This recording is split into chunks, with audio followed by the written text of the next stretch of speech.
What is going on, guys? It is Jib. Welcome back to the channel once again. Hope you guys have a great day. Fantastic week every between. Welcome back to the channel. Let's talk about some news. So it is currently Friday, October 7th. At the time of uploading this video, it is currently right now actually October 6th, the day before, but you know, that's just recording. But it's gonna go live on the 7th, which is tomorrow. I'm gonna edit it tomorrow, edit it tonight, and then put it up for tomorrow. Basically, we're gonna talk about some stuff in the news because like I said a really long time ago, I wanted to get this series on Fridays. I wanted to make it on Fridays, stuff throughout the week, and talk about stuff throughout the week and all that stuff. So basically, we got some topics to talk about today. One, a couple pretty sad and a couple kind of pretty good. Okay, so Hurricane Ian is the first one we're going to talk about. It's currently at 125 total fatalities. It's kind of sad to see. It's crazy because apparently it says, this article that I'm looking at, which I will link down below, it says, although the death toll from Ian is fluid and historical numbers are inexact, Ian is likely the deadliest tropical storm or tropical system for the state of Florida since the 1935 Labor Day hurricane, which killed over 400 people. AccuWeather senior weather editor Jesse Farrell said. I'm really hoping people are staying safe out there. Apparently there's a lot of people that are returning home after the storm and seeing their homes completely destroyed, which makes sense with a hurricane. And it's crazy because of how strong it was. And I don't know, I can't imagine coming home and seeing nothing or seeing your home completely obliterated. You know what I mean? And it's just crazy to think about. I'll link the article down below if you guys want to see more. There's a lot of footage in there of what's going on, of the storm, the damage, everything like that. There's just a lot of things that there's a lot of preparing to do. And I believe at one point somewhere in the article it says that people are, if anything, this will teach people to be more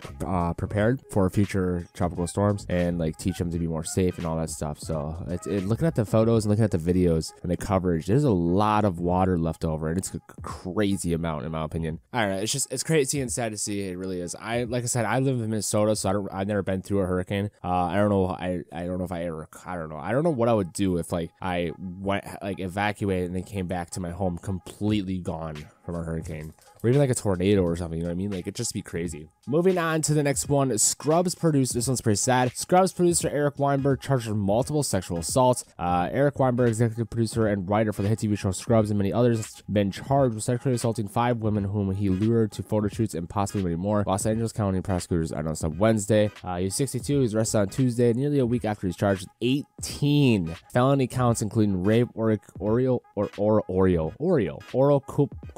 copulation, I don't know what that word is, forcible sexual penetration, sexual battery by restraint, false imprisonment by use of violence, assault by means of force likely to cause great bodily injury, and attempted forcible penetration with a foreign object, according to the district attorney's office. He was released that day on a $5 million bond, and his arraignment was scheduled for the 25th. It's sad. The reason why I'm covering this is because I'm a huge I love Scrubs. I still watch Scrubs to this day. We won't talk about the last season 9 or whatever. I won't talk about that. The med school one, that one's kind of a disgrace. All the seasons prior, it's great. That's a great show. I love that show so much. It's just such a great show. I don't know why, but that show is great. The humor, but also the life lessons you do learn through it. It's just a great show. Honestly, it's I don't know. It's just, that show is such a good show to watch, to binge watch. Also, it's I watch it usually to go to bed. Because I've seen it so many times, I can watch it and just, kind of slowly fall asleep as I'm watching it and stuff like that. So I love that show so much, but to see the producer that get to get arrested and for sexual assaults is kind of a letdown, because you expected more of him, I guess, and stuff like that. It's kind of crazy. It's kind of crazy to think about. Moving on, Biden overhauls U.S. policy on marijuana, pardons prior federal offenses. This is honestly a big thing. If you guys don't know, marijuana has been the fucking biggest fucking thing in the drugs, or the thing to be legalized. If you live under a rock, obviously you don't know, but anyone who watches or goes on Facebook even a little bit has seen at least 1 or 2 things about how marijuana should be legalized and how there's nothing bad about it and all this stuff. And Biden overhauling the U.S. policy on it is pretty fucking huge. Apparently 40 states now have legalized it in some way. I live in Minnesota. It's legal through edibles. And then I have a pen. I have a vape pen I started smoking recently because of my Crohn's, and it has been helping me a lot. Prior to smoking, I was eating a bowl of soup a day, and then I couldn't sleep very well. I just could not get to bed because my stomach was constantly hurting, and I couldn't eat at all, and it was awful. And now after smoking, you get the munchies, you get hungry, and so I eat more, and then I'm not feeling pain because it reduces pain. So it's nice because I can go to bed and relax and just chill. You know what I mean? So I am actually kind of glad about this. It's crazy to see how It's crazy to see how I'm wondering how this is gonna affect everything too. It's crazy though. One of the big things Biden's doing that's actually somewhat logical, in my opinion. I don't know. I just saw something. Where was it? Let's see. I want to read it. Oh, here. Too many lives have been appended because of our failed approach to marijuana. It's time that we right these wrongs.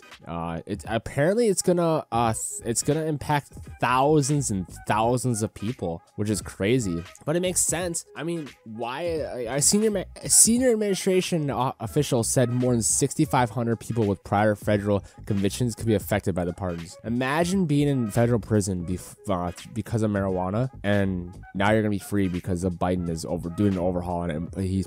He pardoned them and everything like that. So it's crazy to see.